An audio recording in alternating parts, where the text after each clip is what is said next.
So therefore, Balaram, Krishna, we read in the lilas and whatnot, the books, Balaram expands into the Purusha avatars. They're all coming, these kind of aspects of Balaram.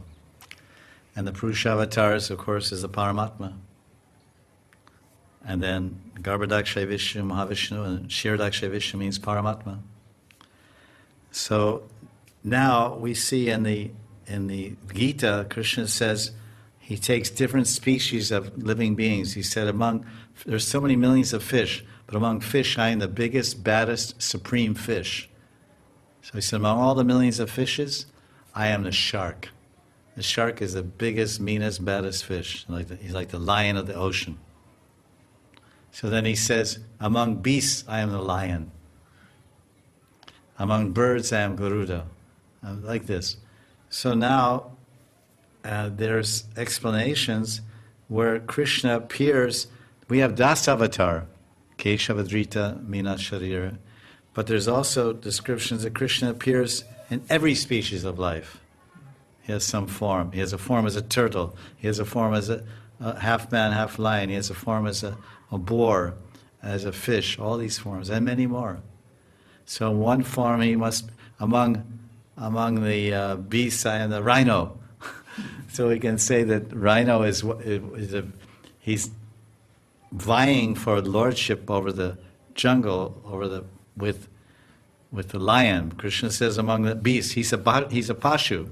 Rhino is a pashu, lion's a pashu, a beast. So among beasts I am the lion. So that's supreme. So obviously if a rhino is stuck in the mud, one lion or two lions will eventually finish him because they're equipped that way.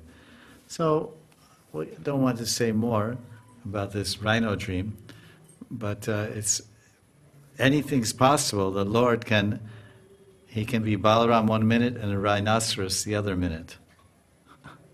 In other words, a rhinoceros,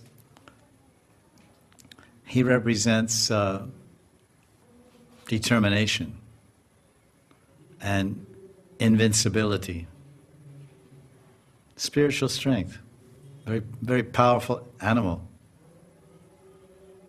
Just the way he is. He doesn't have claws and teeth, he just has a horn. He eats vegetables. So we can just think that Balaram is with me and my Radharaman is with me, and when I remember them, remember Krishna in his various forms, then I'll get determination and I'll get spiritual strength and I can overcome all the lion-like vices and other enemies I may be facing.